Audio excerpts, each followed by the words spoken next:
Hey guys, welcome back to my channel. So today we're doing another book video, and I know it's not like the middle of the year, which is what my plan was going to be, but I'm just gonna do these videos whenever I feel like I have enough books, because I don't want them to get too long. I don't want them to, like, you know what I mean? Like, I want to be able to talk about the books I want to talk about without worrying about the videos being too long, and if I wait until June or July, you know, it's just gonna be too long. So I'm just gonna do these whenever I feel like I have enough books to talk about. I hope you guys don't mind.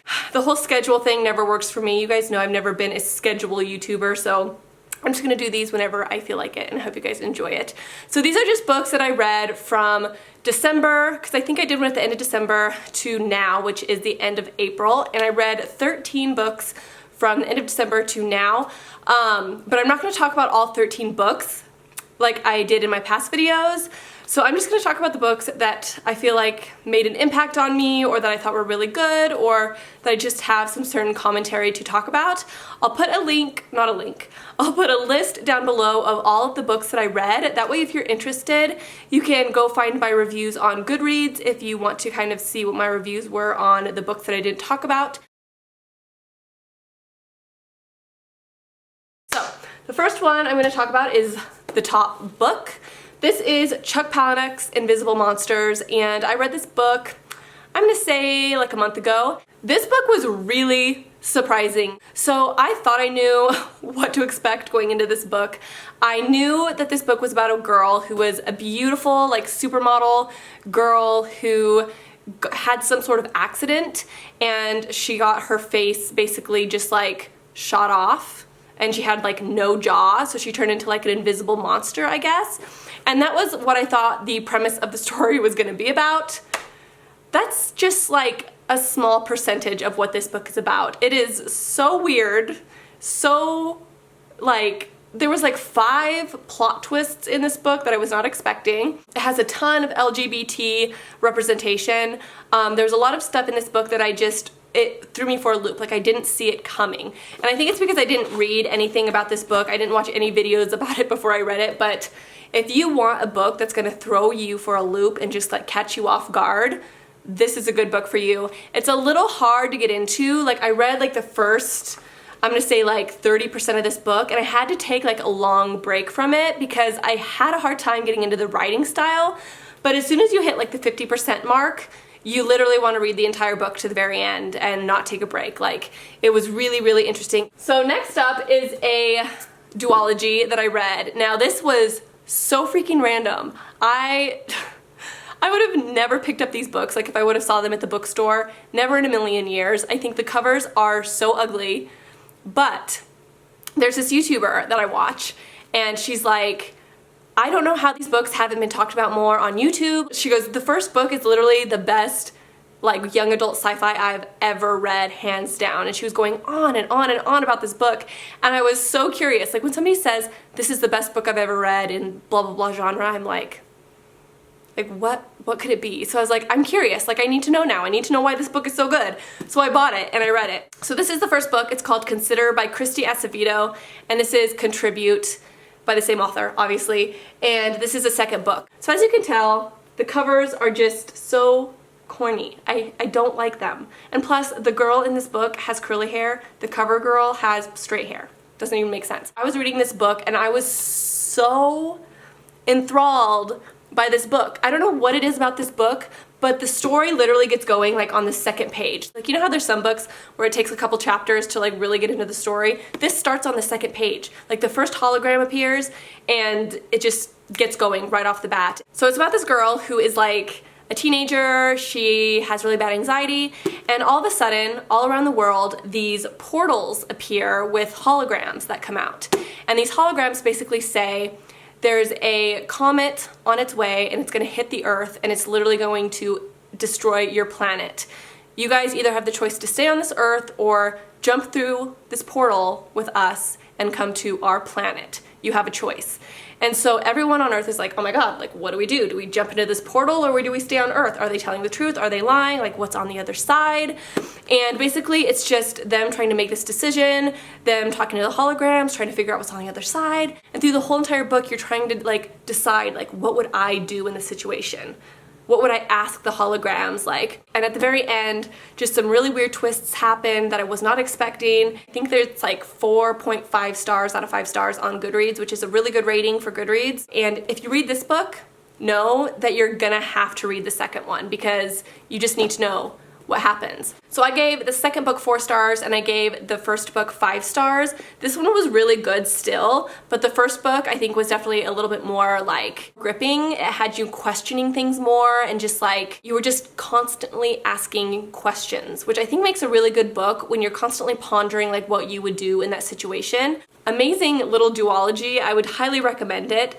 So freaking random, I never would have picked these books up otherwise. So this next book is Night by Ellie Wiesel, and I've wanted to read this book for a really long time. It was on my Goodreads TBR forever. And if I could recommend anybody a book that's gonna like change their outlook on life, it would be this book.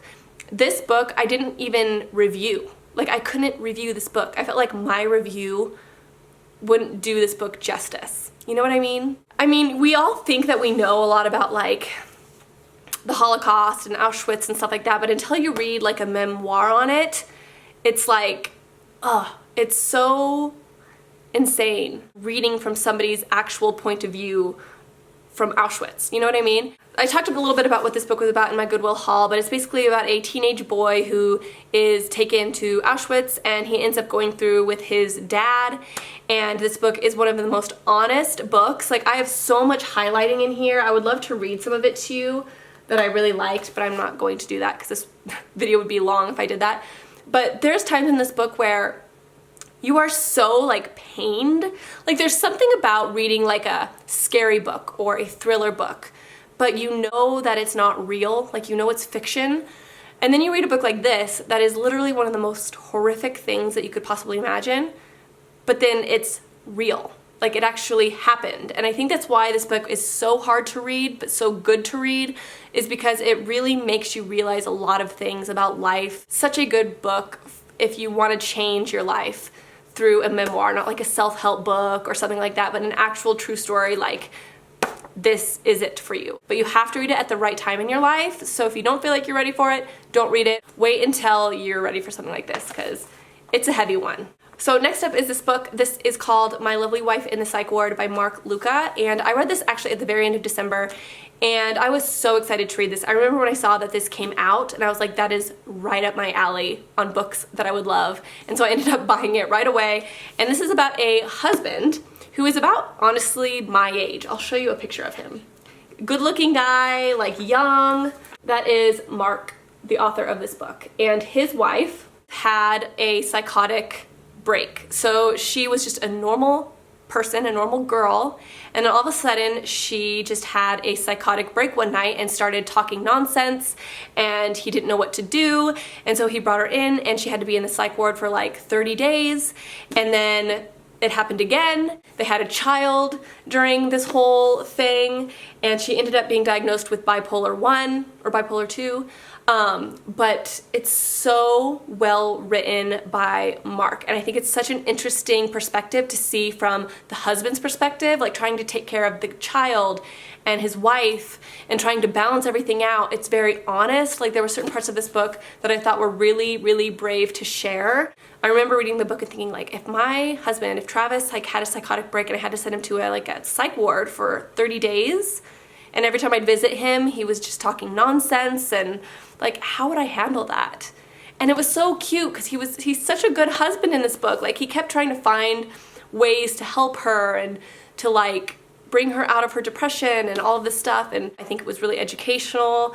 I learned a lot about a lot of things in this book. It's just really interesting, and you guys know I love memoir style books, and I really thoroughly enjoyed this. I actually follow him on Instagram now just because I'm curious about his family. Like I'm curious how his family's doing, because this book was not written very long ago, so I assume they're still kind of dealing with the aftermath of this stuff, or she's still having psychotic breaks. I don't know. Next up is a book that I talked about in my last video, and I was like, I'm so excited for this book. It's like my most anticipated book, and it was the sequel to Winter Song, which was my favorite book of last year, or one of my favorite books of last year. So I read the sequel. Can I just say I am severely disappointed with this book. I am so upset that this book did not reach my standards. I gave this book 2 stars, and that was being generous. This book was nothing like the first. Nothing. The Goblin King was hardly even in this book. He was in it like a couple times for like a couple pages. Ugh. I'm not even going to tell you what this book was about because I feel like it's pointless. Like, read Winter Song and then watch a spoiler review of this book. I'm not even going to go on. I'm afraid I'm going to be too mean. Okay, so another one of my favorite books that I've read recently. This is literally such a good book. Please read this. It is so good. So if you like philosophy, you're gonna love this. So this is a book called 40 Tales from the Afterlives by David Eagleman. I don't even know how to like describe this book. There's people that have done full-on commentaries on this book, and they're so fun to watch. So this book is basically about 40 afterlives, 40 hypothetical afterlives. So some of these are like, you know, have aliens, some of them have gods, some of them have no gods, some of them have multiple gods, some of them have like just completely weird random things. And what it does is it makes you like look at your life in the here and the now, and it just brings you to these ridiculous aha moments where you're like, holy crap, like I've never thought about my life in that way, or I've never thought about this like that.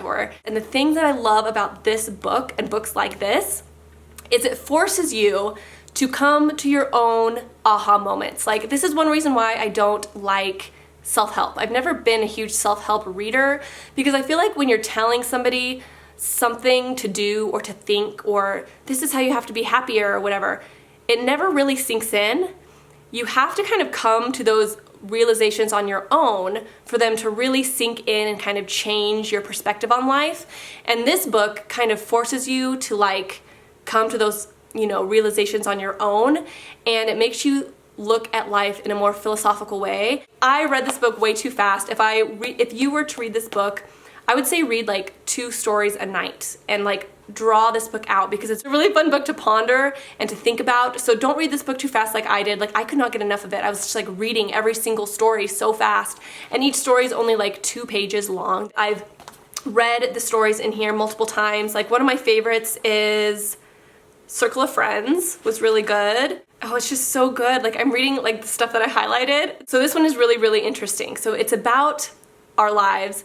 What we are actually aliens. So there's these alien-like creatures in the universe whose entire existence relies upon keeping the cosmos from collapsing in on itself. Like, they are working tirelessly their entire existence to keep the cosmos together. And if they don't, it's just gonna collapse and everything's gonna cease to exist. Well, those aliens get vacation, and their vacation is to come to Earth and live as humans. The final paragraph of all these essays is kind of where you get that moment of like, those are good vacations that we take on Earth, replete with our little dramas and fusses. The mental relaxation is unspeakably precious to us, and when we're forced to leave by the wearing out of those delicate little bodies, it is not uncommon to see us lying in the breeze of the solar winds, tools in hand, looking out into the cosmos, wet-eyed, searching for meaninglessness.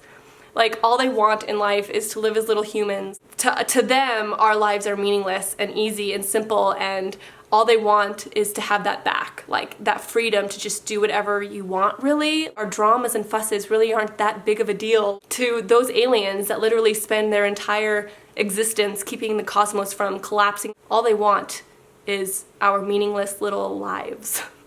They're all really, really good. Seriously, guys, please read this. Another book I want to read similar to this is called Einstein's Dreams, and I actually bought it on Amazon, but I didn't realize I bought it in like German. So now I have a German book that I'm never gonna read. But I think it's kind of similar to this concept, so.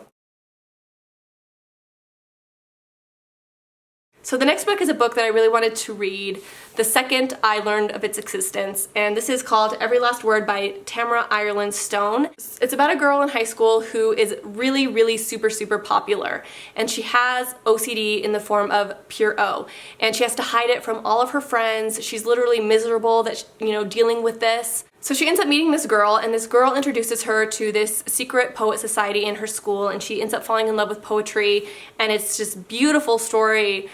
I loved it. And then all of a sudden, this twist happened, and I'm like, what? It was just so weird. It's actually, I think, kind of based on a very popular book movie. I'm not gonna say what it is, otherwise you guys will kind of know the plot line of this, but like this book would have changed my life as a teenager. Like this book was written for me and I wish that I could just like hand it to my high school self because this girl reminds me a lot of myself. I just love the main character and I feel like even if you never have struggled with OCD or anything like that, like you can still be highly inspired by this book. I just really loved the story of this book.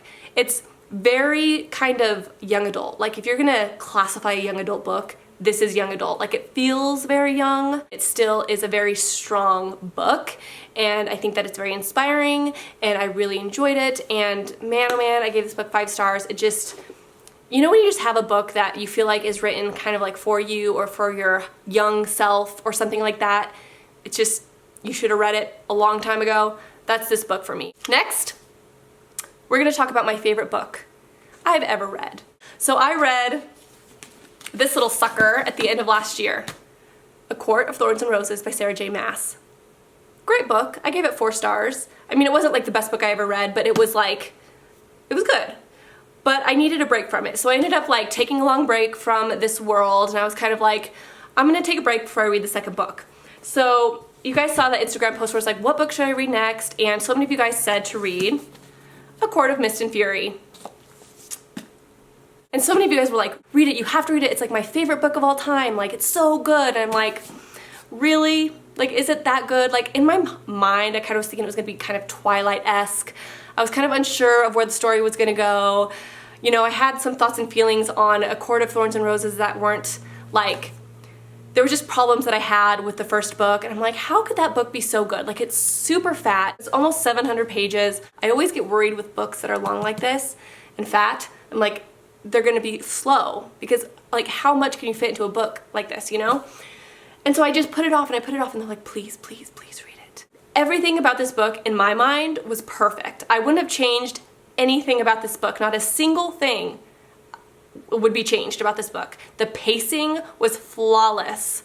Literally flawless. The character development was so good. Like I felt so strongly for the characters in this book. Like when I got done reading this book, I was like book hangover instantly. Like I couldn't stop thinking about it. I couldn't stop thinking about the characters. I couldn't stop thinking about Rhys and Farah. I couldn't stop thinking about like all of the different plot lines, and it was just so good. If you have yet to read A Court of Thorns and Roses, read this book, and I would say you'll like this book. It's not gonna be like a life-changing book for you, but if you read this book, please, please, just make yourself read this and you'll just be like, and one thing that I've never done is read an epic fantasy series. This was my first one, and I have never had a reading experience like I did with this book. Like this was my first reading experience where I was like so drawn into this world and the characters. Like I felt like I was in the story and I was so invested. I've never had so much anxiety reading a book. At the very end of this book, I'm not even gonna go into what it is. And I literally had to finish the book because I couldn't stop. I was like, this cannot be the ending. Like this cannot happen. You guys were right. Like when you guys say that this is the best book you've ever read or like top 2 or 3, like I would agree. Like it's definitely in my top 2 favorite books I've ever read. It was just really, really, really good. So because of that, I'm now reading A Court of Wings and Ruin right now. I'm like halfway through. Really, really good. Not as good as A Court of Mist and Fury though. And like Rhys's inner circle, goals. Mor I love, Amarin I love, Azriel I love, Cassian I love, Rhys I really love. I just love them all and I just don't want it to be over, and it's just so good. Anyways, guys, that is it for this video. Like I said, if you want to know more about the books I read, go ahead and find the list down below. You can find my Goodreads account and see my reviews of like the other books I read and stuff like that if you are curious. I didn't want to talk about the books that I like thought were so-so or not that great, but yeah, I hope you guys like this video. Oh, I was gonna do a giveaway. I almost forgot. So I am giving away A Court of Thorns and Roses and A Court of Mist and Fury. So these books are the ones that I actually read. I read the paperbacks of both of these. But then when I got done with this book, I was like, I need A Court of Wings and Ruin, but it wasn't out in paperback yet. And I knew Frost and Starlight was gonna come out soon, and that's not gonna be in paperback for like a year. And so I was like, what am I gonna do? because all my books have to match, obviously. So I ended up buying the hardback versions so I could get them to match the other versions. And so I'm gonna give you guys the ones that I read, which are the paperback. Now, this one has a few like highlighting and like annotations in it. Don't read the annotations if you end up winning this giveaway. Wait until you're done reading both of these books before you read the annotations, because I don't want to ruin anything for you. So in the comments below, I want you to comment anything. I want you to tell me if there's any books in this video you're interested in reading, what you're reading right now, if you are, you know, what you plan to read, what's on your TBR, if you have any book recommendations for me, anything you want, I want you to comment. And then right under that, I want you to type in your Instagram name. And you typing in your Instagram name is going to enter you into the giveaway. Don't just type your Instagram name. You need to write a comment too, because I like to read comments. So right below your comment, just write your Instagram name, and then what I'll do is I will message you on Instagram if you're the winner. So make sure you're following me on Instagram so I can message you. And yes, so it's gonna be kind of through Instagram as well, just because I feel like every time I hold giveaways on YouTube, like I never get responses. Like nobody checks their YouTube messages. Anyways, that is it for this video. I hope you guys enjoyed it. If you have any questions, don't hesitate to comment down below, and I will talk to you guys in my next video. Bye. Nightmares creep while you and me repeat. This bittersweet heat is suffocating.